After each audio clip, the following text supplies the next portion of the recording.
And welcome back to Good Morning Kenya. Many thanks for tuning in. My name is Mike Migu. We are glad that you are still watching KBC Channel 1. Now, let's talk about matters that involve leadership, implementation, and the path to effective governance. A very important conversation right here.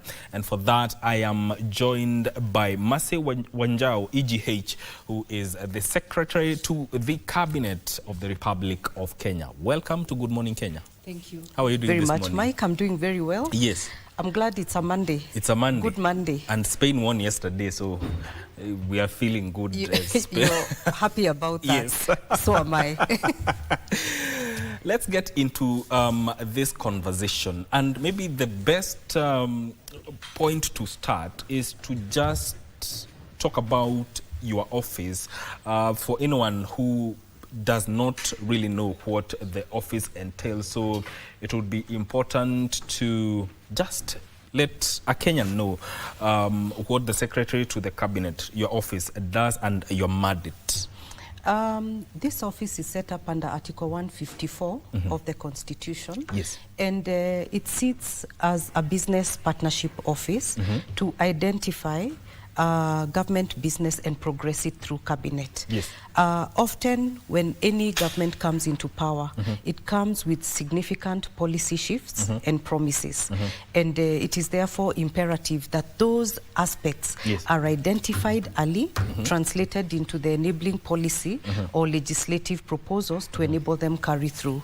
You see, what would happen if that was not done and in good time, you'll end up having very significant policy being passed perhaps too late.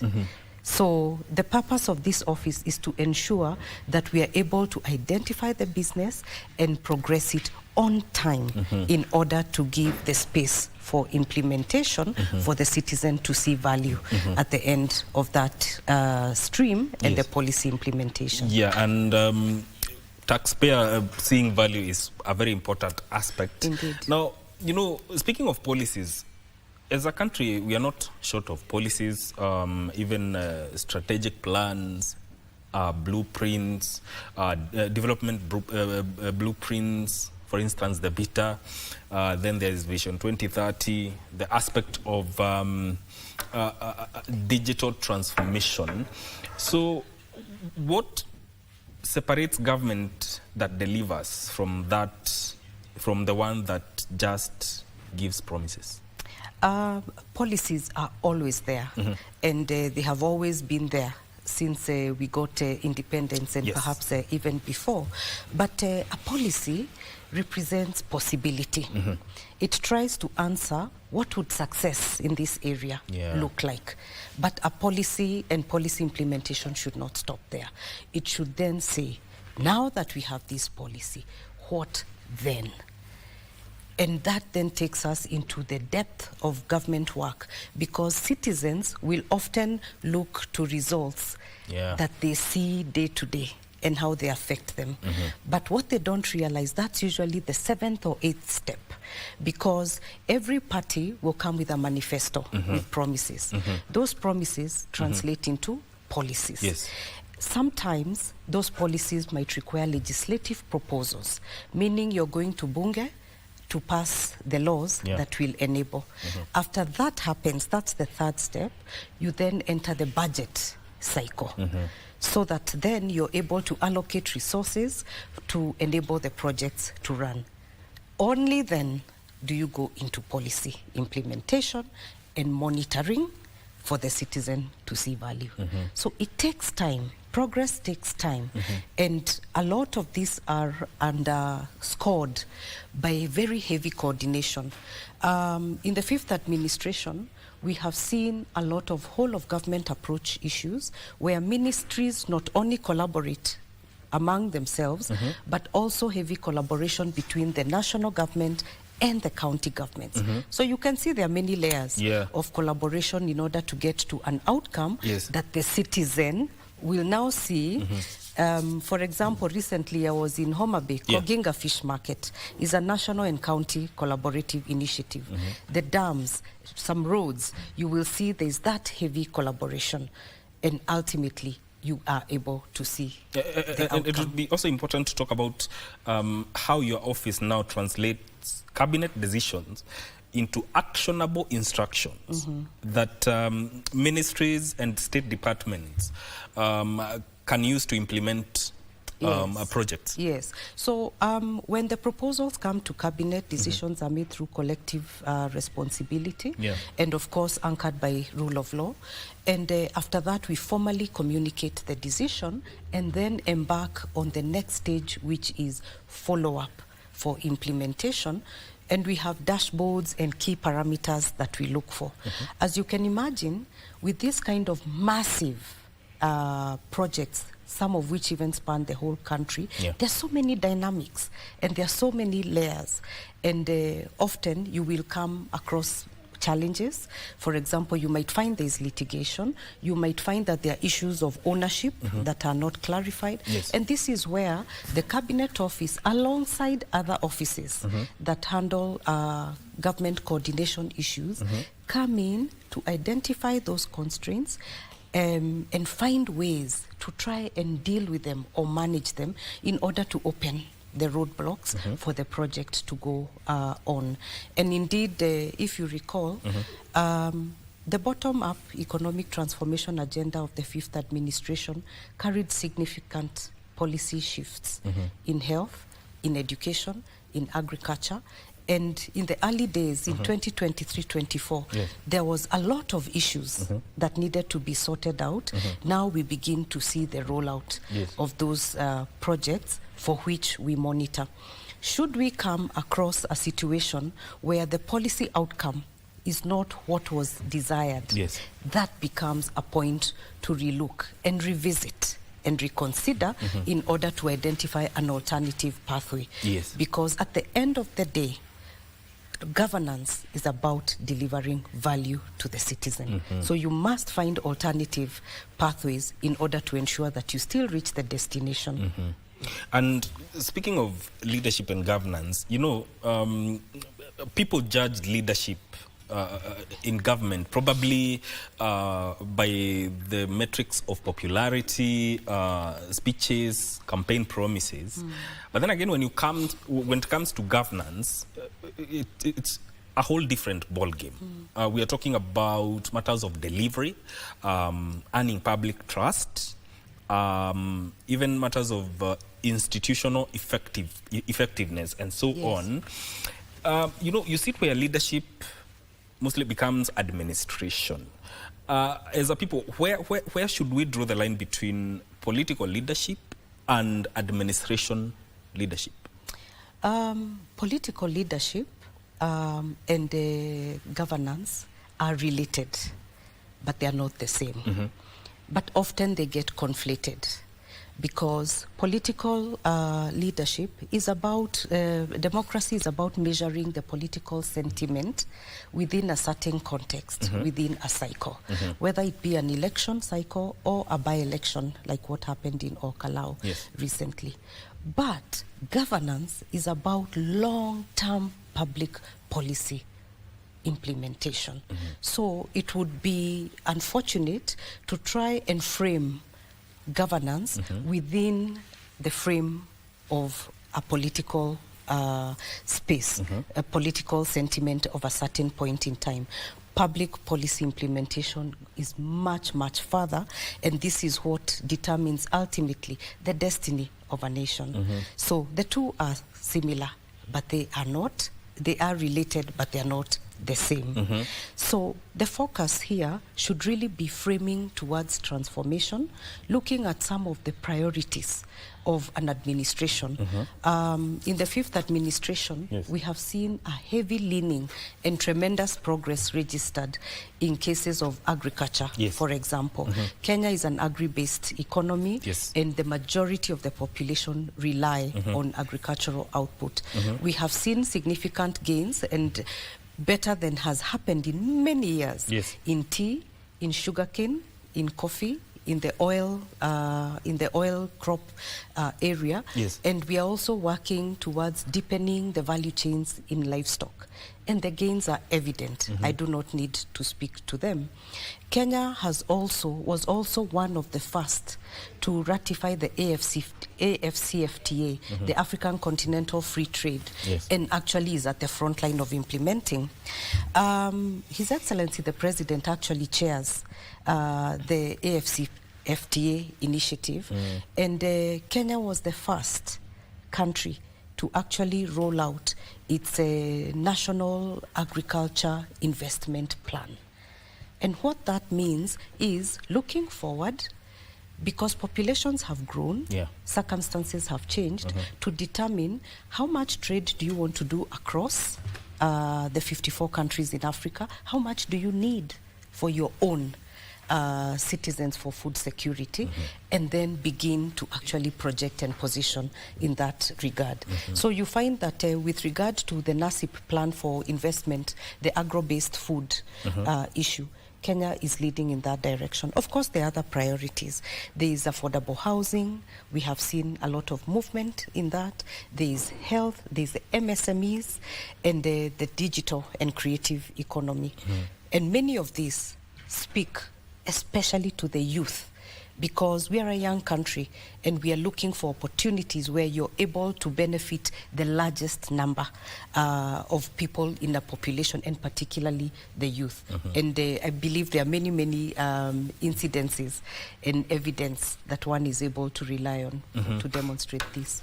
You know, excellence is important in everything. And around the world, some countries have managed to institutionalize excellence so that when it comes to performance, it is not dependent on an individual. Yes. When you look at Kenya, have we reached that stage, or are we too personality driven? I think we are getting there, and we are doing well in that regard, because it is now appreciated that leadership sets direction. Yes. After setting direction, it then has to make very difficult choices and allocate resources. But for outcomes to be evident, it all falls back on institutions, not personalities.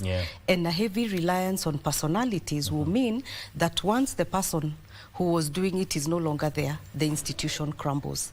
And we cannot build the future of a nation based on personalities. We must focus on institutions, equipping them, strengthening them, validating them, in order to give them the space and the right to do their things. Of course, no one institution is able to deliver end to end. And the movement now, and where we also play our role, is to bring in related institutions, ministries, departments, and agencies together at the table in order to have all hands on deck to enable delivery as best as possible. So really, development is about outcomes, not announcements, and that alone shifts away from a personality to actually going to check what are the outcomes, what are the aspects that capture the figure of success. Have we gotten there? If not, why not? Did we get there on time? What could have worked against us? How can we do this better?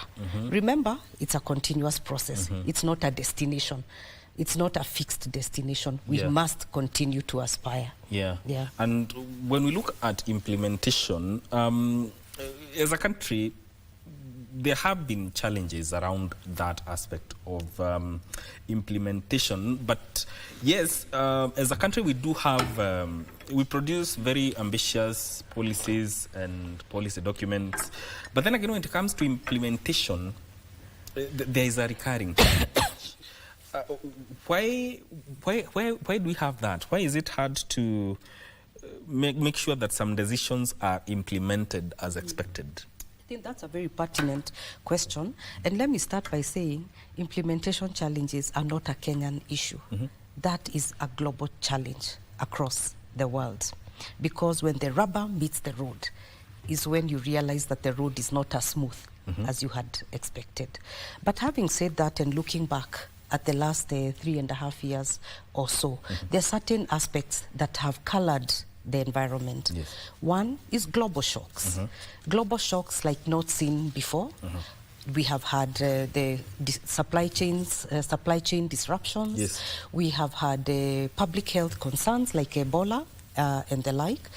Then aside from that, we have also had our internal shocks, the floods and the droughts and the like.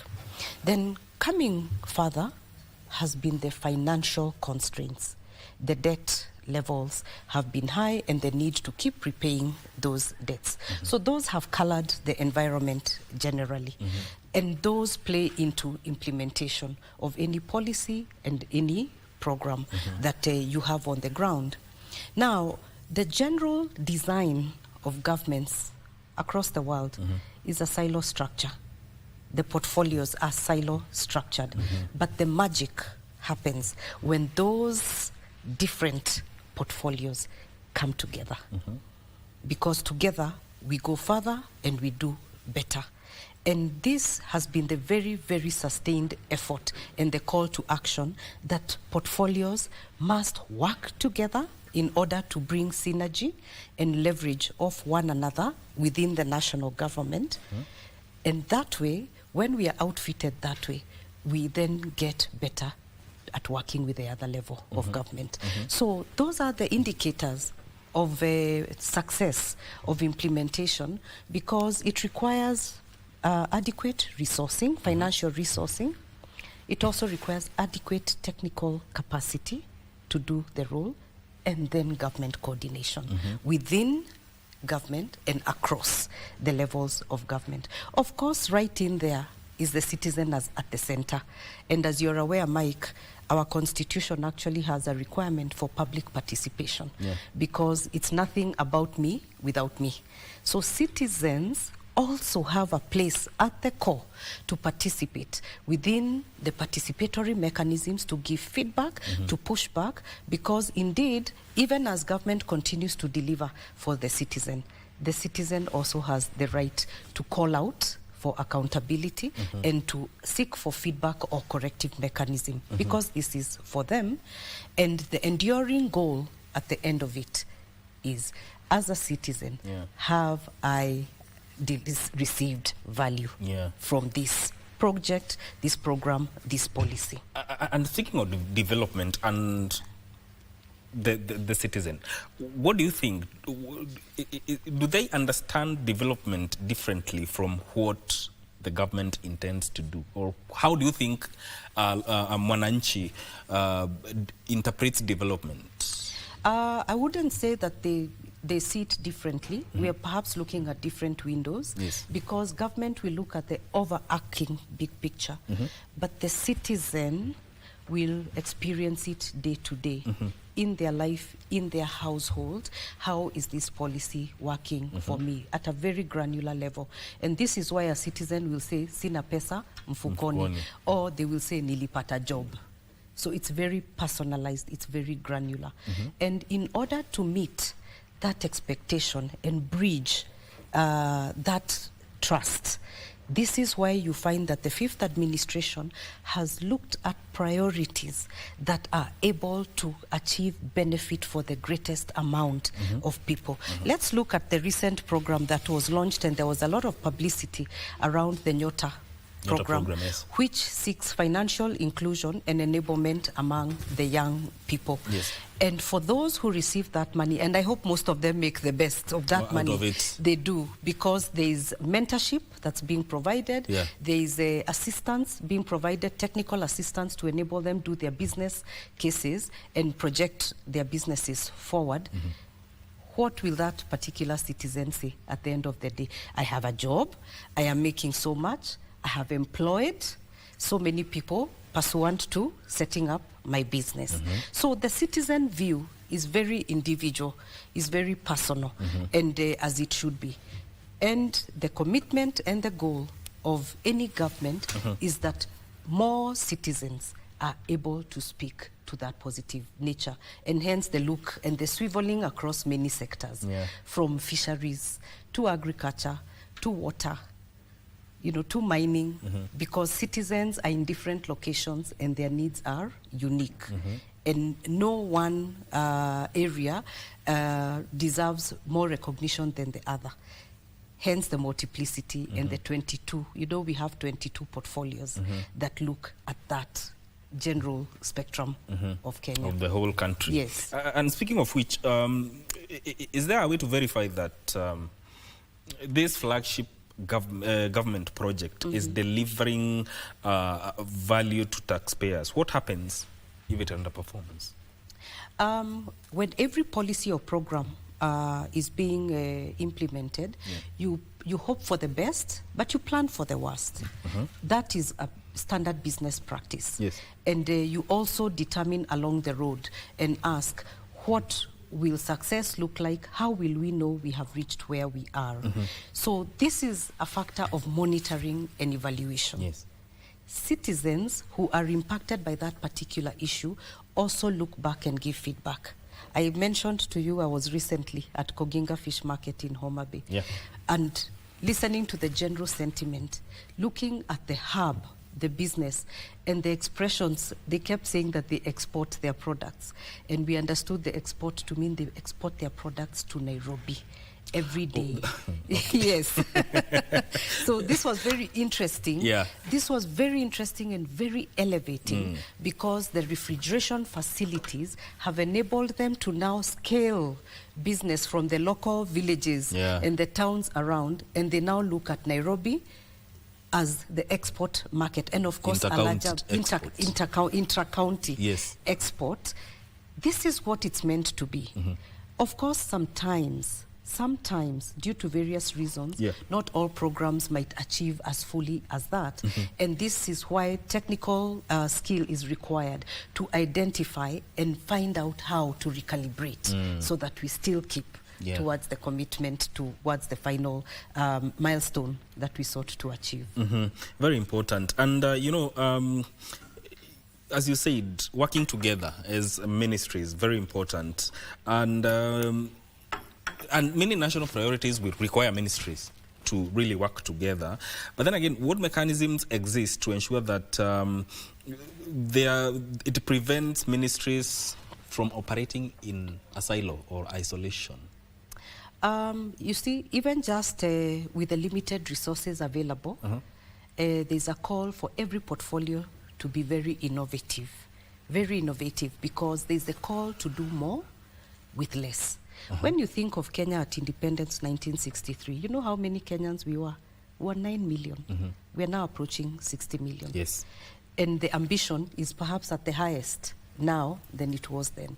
So just the sheer call of innovation would suggest that we have to collaborate, we have to partner among ourselves in order to leverage on the resources that we have within the national space, the national government.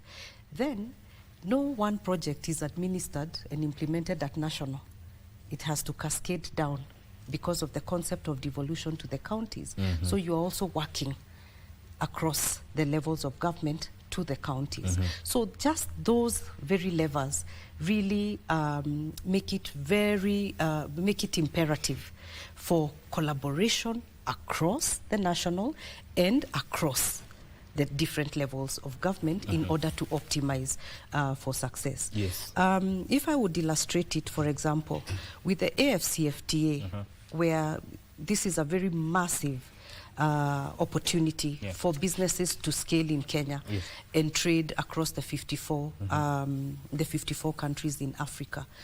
And the focus is on agriculture, is on fisheries, livestock, services, also healthcare and the like. How will that happen? Is there any one ministry that can deliver that? No. It has to be an initiative across national and county, counties being where a lot of this production is happening, national being where the packaging, the marketing, the promotion, the opening of markets is happening. And that leverage, therefore, should create synergy like not seen before. Yes. Here I'm talking AFCFTA. Yes. Is also beyond Africa.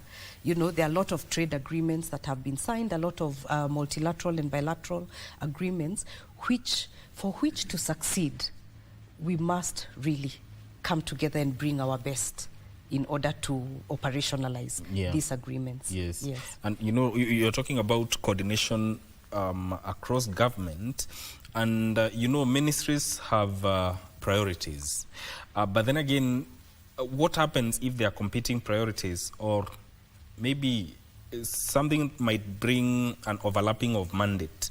How is that resolved without delaying implementation? Right. I think that's a very important question, because sometimes you will find cross mandates, so that there's a joinder somewhere. And at that point, you have to evaluate at the one that is the most viable going forward, and reconcile, and then move forward. And even as I say this, I know we are focusing a lot on government business, but you know, government does not do business. It is the private sector that does business. And the worst that could happen is for a private sector operator to get confused about what government is doing. So it is in the place of government to identify and align its line of operation, because that is where we generate enabling policies that will then attract investments, that will promote local private sector to come into play.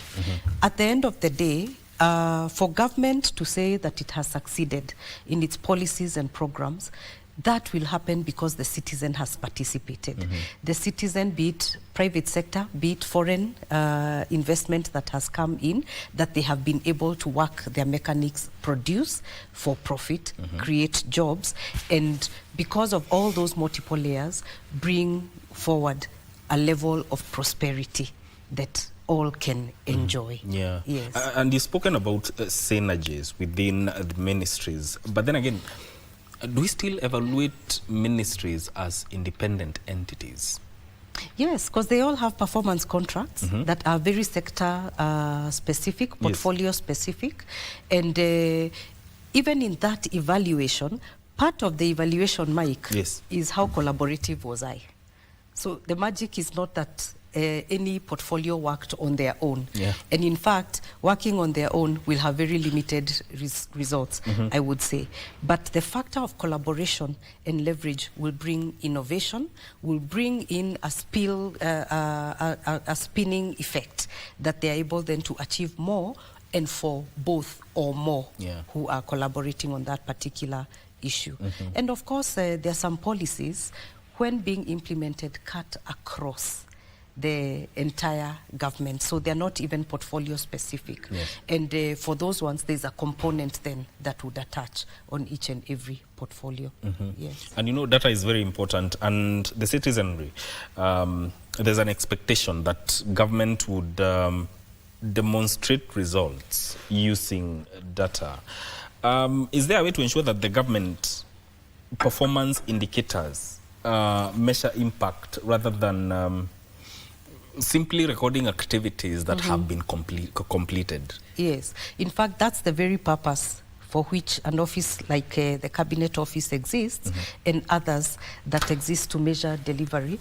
Because in this day and age, data must speak. And data must tell a story. They say data is king. Data is king. And the heavy investment that the administration has made in digital government, I think, is obvious. And perhaps the platform where most citizens experience this is through eCitizen, where you find that in the past, you had to leave your home and travel distances in order to procure government service. But today, government is able to interact with the citizen almost instantaneously on many services. In October 2022, Kenya had 397 services. Today, we have going to 22,000 services that citizens can enjoy. That is a huge shift, a growth of 20,000% in a procurement of services from government, and it still continues. This investment has promoted service delivery, transparency and ease of access to service, and numerous data sets, which then now begin to tell us about the Kenyan, what do they look for, why are they looking for it, from which region do we find certain services being procured? And the importance of that data is because it will then drive priorities as we go forward. I use eCitizen to illustrate, but this data is available across the board on the many policies and programs that are being rolled out at the present moment. Arising out of the data that we already have and the priorities, and recognizing that Kenya is a young nation. Do you know the heavy investment that has been put in stadia today? There's so many stadia, over 30 stadia across the country, most costing over 1 billion shillings because of the recognition of the need to invest in youth and youth initiatives and the creative industry, and also to position Kenya as a leader within the region. The tourism data is very significant and elevating, hence the construction of Bomas, because for a long time we kept speaking about KICC, which was built many years ago when Nairobi city was small and very few people. But now, with the trends that are happening globally, with the posture that Kenya is taking for international diplomacy, statesmanship, and as a convening point, as we have seen recently, like with the French summit and the like, we need state-of-the-art facilities. What is driving that is the data. You begin to see the kind of traffic that you're bringing in and realize the need to prioritize and structure appropriate facilities to accommodate. Yeah. Yes. And you know, we are living in a world that is facing a lot of technological advancements, and the rate at which that advancement is going is very fast. Now, when you look at Kenya's public service, how is it prepared for an era that is increasingly being shaped by AI, automation, and even what we just said, data-driven decision-making? Yes. I would say we're in a very, very good place, because the thousands, almost going to 1 million public servants are very aware of the aspect of digital transformation, and it continues to fundamentally underwrite the work that we do day by day. And just recently, in the last cabinet sitting, the cabinet resolved to have a standing committee on artificial intelligence. This does not mean that this is the first time that that discussion hit the table. It has been there continuously. We do have an artificial intelligence strategy. There's a policy coming on the same. And the setting up of this standing committee of cabinet on artificial intelligence was in recognition that we have to fundamentally underwrite the issue of technology and transformative tools and bring them to serve at the core in order to deliver citizen services better, faster, more efficiently, more innovatively. I'm actually really looking forward to see what that will look like, because already we begin to see deployment of those tools. For example, in releasing the fertilizer subsidy in agriculture, that is a data-driven process. It is possible today to see how many bags have been delivered where, and how many farmers they are, and what the uptake is. This is the kind of granular data that will drive decision-making as we move forward. And the keenness on leverage of that data to produce results and leverage, because it will then inform financing, it will inform where to prioritize, because results are being released. I would say this is a good time to be in Kenya. Yes, because technology has come to enable a very nimble kind of operation like never before. Let's look at the issue of accountability. At the level of public institutions, how do you encourage decisive leadership while maintaining strong accountability and safeguards that will enhance or prevent misuse of public resources? Accountability is a must. And even with the greatest push for implementation, a citizen must receive accountability.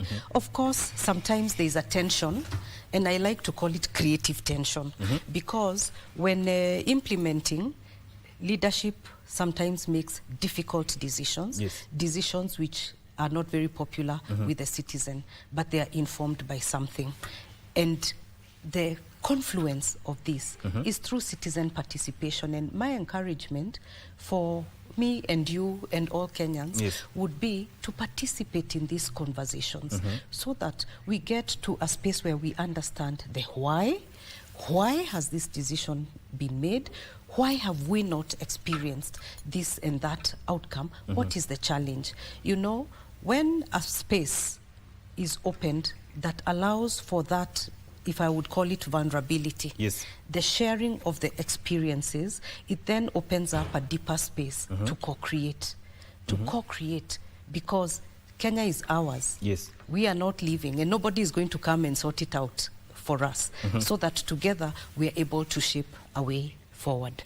And this is the commitment, and that's why you find there's a lot of town hall sessions being held around the country to explain issues, to expound on the value of the policy, and to invite feedback, so that together we can be able to continue plotting the path forward. And as the Secretary to the Cabinet, from where you stand, do you think there are changes we need in the way that the government operates that will give you greatest confidence that as a country we are moving towards the right direction in terms of effective governance? And where do you see something that maybe there's some unfinished agenda? I think the two issues that come to mind as concerns or challenges that can be worked on further, the first is the limited fiscal space. Call to do more with less. With little. And what is the fifth administration doing about it? There has been a push towards innovative mechanisms of delivery, private-public partnerships, leveraging for innovation. You're aware that recently the National Infrastructure Fund was established, which will enable for crowdsourcing, for sourcing of financing for commercially viable projects, to give them a push and never deny them of oxygen, you know, because they are commercially viable, that they may be able to come to life within time with adequate resourcing provided. We are also moving towards the sovereign fund as well, which will ensure that strategic assets like minerals, for example, don't just serve the present generation, that an aspect of them is also reserved for future generations. Something is being done about it. The securitization around roads, that is why we see so many projects have been revived. But I want to say that perhaps a lot more can be done. But we are on that path. Another issue that we could do better is the issue of implementation. And as I said earlier, if you recall, implementation is a challenge globally. But I don't want to lean on that and say we are not doing something. We are not the only ones. Everybody else has that challenge. I believe that we can still pull our socks higher and be more disciplined and focused in implementation in order to ensure that we are able to score in the higher tiers when it comes to measuring impact for citizen value and value for money at the end of the day. These are implementation dynamics, and that kind of discipline and focus is something we can always do better, because it's about continuous improvement at the end of the day, and never say die. You must just keep on at it. Mark, you remember in 2023, there was a lot of road infrastructure that was damaged by floods. And this was very sad, because quite a number of those roads, the infrastructure, the bridges, especially in the northern part of Kenya, had just been newly constructed. It was very sad because the water washed it all away. And having ticked the box initially, one cannot then say that I have ticked the box, I will not go back. Of course, it led to heavy budget reductions in order to ensure that those communities were reconnected back to the rest of the country, which meant a lot of policy shifts and realignments.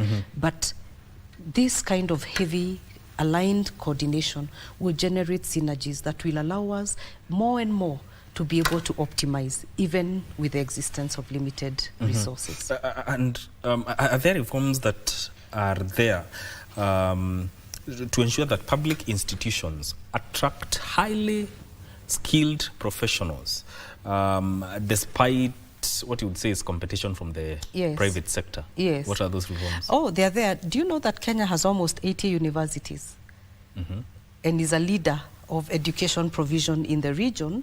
That alone means that we do have the depth of capacity to train and train well for the various sectors to serve the continent. This is something that is a growth factor in the last 7 years or so, and we continue to look at it. Also, when you look at the core, the training of the public servant is really something that positions us well, that we are able to continue to pursue partnerships, to pursue programs and initiate them with heavy energy and efficiency at the center of it. Yes. Now, what is that one thing that, and I'll take this as your closing remarks, what is that one thing that you would wish Kenyans knew about the operations of the cabinet today that they don't know? You know, Kenyans know a lot. They know a lot.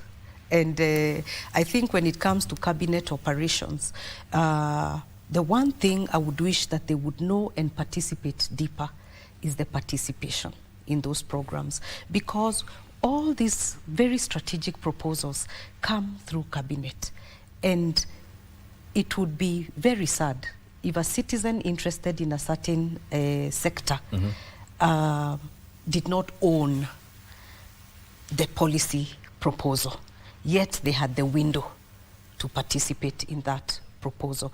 The time has come for each and every Kenyan today to really engage. Kenyans are educated, they are aware, they are very concerned about their present circumstances and the future of this nation. So the time has come for us to really engage. And engaging doesn't always mean that we are clapping at each other. That is not an engagement. An engagement also has creative tension, push back, give feedback, take corrective action, and take the perspectives that are shared, so that whatever comes out as the final proposal is the best from all of us. This is what my call to Kenyans would be. At the local level, it will help us. Kenya is a young nation, very well positioned, even for regional posturing and international. As you're aware, Kenya remains a global leader in technology. Global leader. We are now posturing for intracontinental trade through instruments like AFCFTA and the other bilateral agreements that are international. Who will make this happen? It is the citizen. So we must really own at the core, so that while constructive criticism is welcome, we must also be very proactive in looking for solutions and in looking for pathways forward, because that can only generate prosperity for all of us. And nobody should be left behind. Nobody should be left behind. So we all must really bring our best to the table. And just from you said about citizen participation. Is there an expectations that the memoranda that they give has to be utilized when formulating policy? Yes, that's the whole purpose. When a citizen engagement is done, it's an open invitation to give your views. Perhaps what you're asking is there an expectation that if I give 10 proposals, that they must all find their way? Or they might not even be considered. So what happens after that is a validation exercise where each and every proposal is looked at and weighed against the various priorities, because remember, every policy or legislative proposal is premised on certain objectives, certain principles, and overall the rule of law. So if a proposal is made, for example, that goes against human rights, it will be looked at. However, it will not be included because it goes against certain principles. But where proposals are given that speak to the objectives or the principles of that proposal, or even bring new insight and perspective, they will be included. After which, a validation exercise is held and the exposure is given to show the ones that were included, the ones that were not included, and the reasons why. And then the proposal moves forward. So Kenyans should be ready to give their views. Yes. When there's a call for public participation. They should be ready. And we welcome those because then you're able to really engage governance at the core. And you're part of it because nothing about you without you. Your closing remarks? My closing remarks would be to say that for anyone who's Kenyan today, it's a time for us to reflect and recognize progress where it exists. Recognize it, elevate it, ride on it, utilize it. It is your right. And where proposals are being made, because they evolve at different layers, participate at that level to ensure that the project or the product that comes out is one that really looks and feels like the expectation that you had. I think this is what we can do to ensure that we all do better. Yes. Thank you so much. Karibu sana. I enjoyed this discourse, Mark. Thank you. Karibu sana. Yes, that is asante. Mercy Wanjau, EGH, who is the secretary to the cabinet. This conversation ends